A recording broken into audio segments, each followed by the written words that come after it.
Donc, après avoir exprimé son besoin en matière de recrutement, défini la fiche de poste et du profil, ainsi que déterminer le choix d'une prospection, qu'elle soit en interne ou en externe, vient la dernière phase du recrutement, à savoir la sélection des candidatures.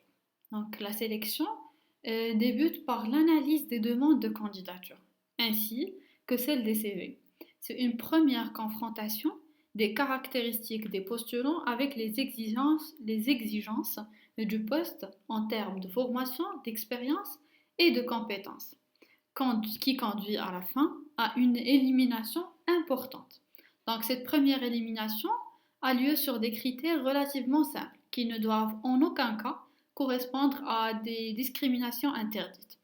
Il est nécessaire de former des trieurs à respecter le principe de l'égalité des chances et de la non-discrimination pour éviter qu'intervient lors de ce premier tri des discriminations prohibées, notamment par rapport à l'âge, au sexe, au nom ou à l'adresse. Donc la qualité de la lettre de motivation et du CV a un impact très très important. Donc la forme éclaire sur la personnalité du candidat. Par exemple, aujourd'hui, comme vous pouvez le constater avec les technologies digitales, les candidats ont tendance à présenter des candidatures de type CV vidéo, qui met en valeur des qualités difficiles à valoriser à l'écrit. Par exemple, il permet de détecter l'aisance de la personne, sa créativité, sa maîtrise des langues, etc. Donc, dans un premier temps, il faut se pencher sur le contenu du CV et classer les candidats selon des critères indispensables, nécessaires et souhaités. Donc, un premier survol des CV permet d'éliminer un nombre intéressant de candidatures inadaptées. Donc, dans un second, il faut se pencher sur la forme de la candidature. À titre d'exemple, un candidat qui a oublié carrément d'envoyer sa lettre de motivation ou que celle-ci ne correspond pas aux critères professionnels.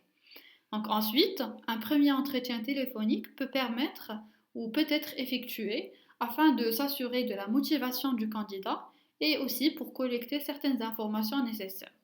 Donc le recruteur ensuite peut passer à la phase de convocation des profils qu'il juge comme étant les plus adaptés pour le poste.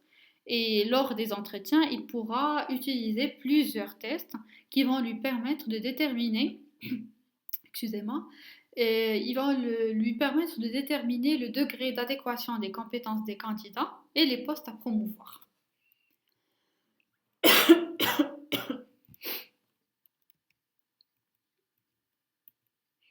Donc, en effet, le recours au test permet de vérifier de façon objective les points faibles des candidats, mais également d'observer les attitudes de ceux-ci.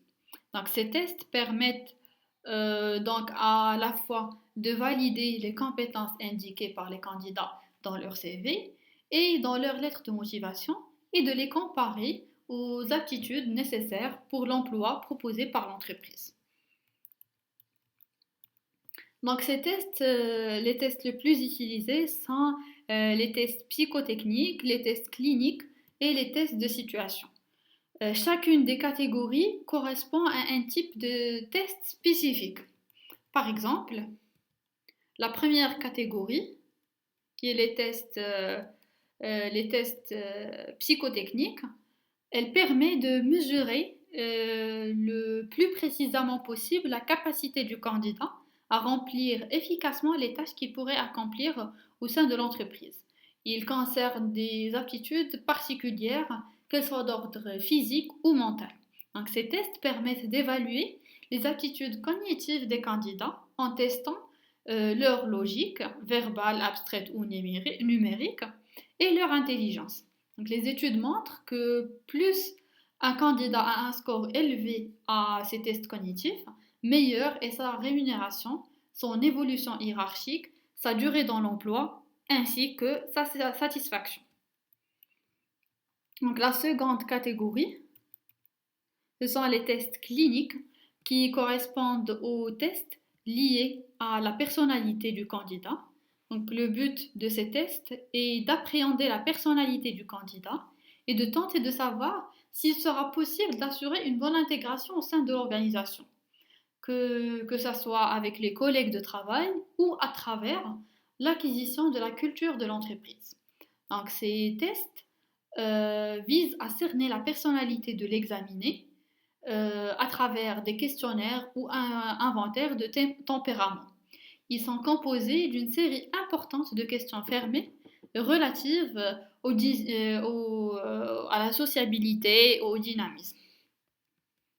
Donc après vient la troisième catégorie, étant les tests de situation ou la mise en situation, qui en fait est une technique qui permet de placer une personne ou un groupe de personnes dans un contexte visant à simuler une situation précise.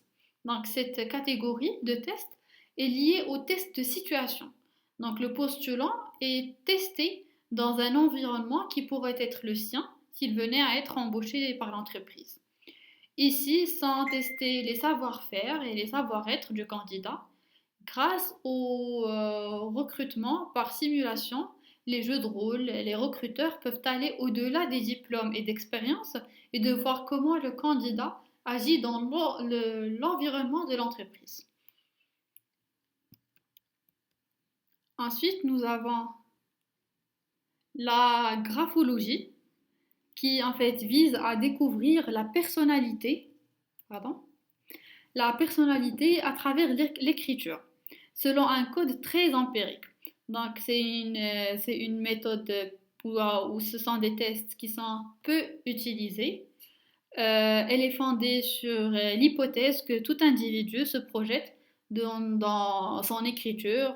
Sa validité scientifique est largement contestée et sa fiabilité prédictive est largement mise en doute. Donc le dernier type ou la dernière catégorie de type, c'est la morphopsychologie. Donc elle propose d'établir des liens étroits entre les caractéristiques morphologiques d'une personne et sa personnalité. Donc à titre de rappel, de nos jours, le recrutement n'est plus basé en grande partie sur les compétences techniques, mais plutôt des compétences relationnelles, des capacités d'adaptation à des situations ou environnements en changement permanent. Et donc, on a besoin de personnes flexibles et dynamiques. Donc, à partir de l'allure d'une personne, on est capable de prédire le type de personnalité correspondante. Donc, à titre de conclusion, il est impératif de signaler que sans méthode, le processus de recrutement se conclut assez souvent par des échecs, dont les conséquences peuvent être fortement dommageables, tant pour l'entreprise que pour le candidat. Aussi, il est impératif de se rappeler que le recrutement s'effectue sur un marché et que la concurrence fait de même. L'offre doit donc être adaptée aux conditions du secteur d'activité tout en restant dans les possibilités et le contexte de l'entreprise. Donc la phase du recrutement précède la signature d'un contrat.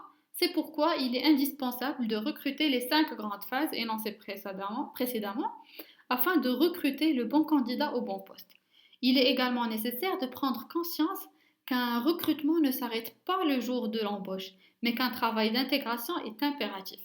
Donc une évaluation systématique des résultats du processus de sélection permettrait de